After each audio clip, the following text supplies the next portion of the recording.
हम झा कल्याणी सब गोटे के गोर लगे छी और स्वरचित एक जितिया के गीत सुना रहा छी। आशा करैत छी नीक लागत अहाँ सबके, तो सुनल जाओ अपने सब। और जँ नीक लागे तो यूट्यूब चैनल के सब्सक्राइब जरूर करबे।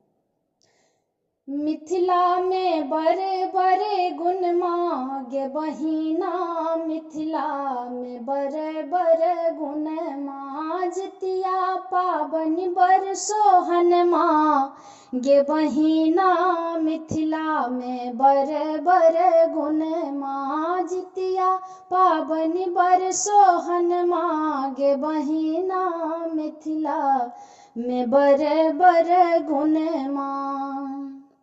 लाले लाले मरुआ के रोटी पकेबै, रहुआ बुआर तरे मन सो झोरेबै। लाले लाले मरुआ के रोटी पकेबै, रहुआ बुआर तरे मन सो झोरेबै। ननदी बिलहती आंगन मागे बहिना, मिथिला में बड़े बड़े गुण माँ, ननदी बिलहती आंगन मागे बहिना, जितिया पाबनि बड़ सोहन माँ।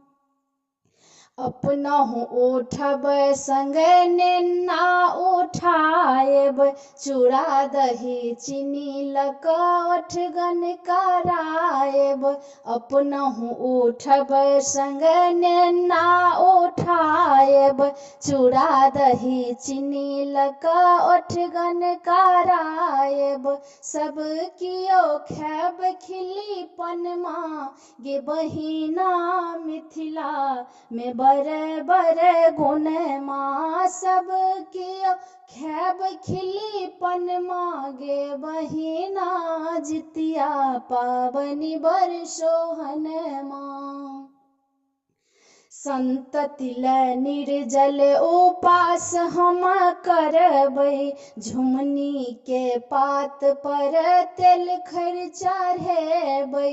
संतति ले निर्जल उपास हम करबै, झुमनी के पात पर तेल खर चढ़ेबै।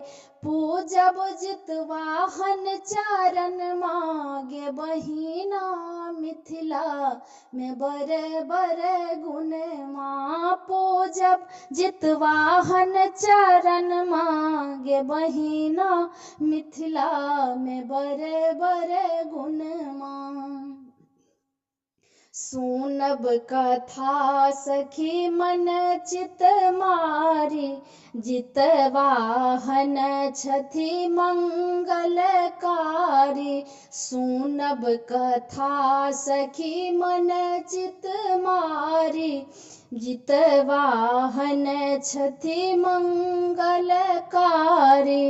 कर जोरी करब नमन मागे बहिना, मिथिला में बड़े बड़े गुण माँ। कर जोरी करब नमन मागे बहिना, जितिया पाबनि बड़ सोहन माँ। मिथिला में बड़े बड़े गुण मागे बहिना, जितिया पाबनि बड़ सोहन माँ। धन्यवाद।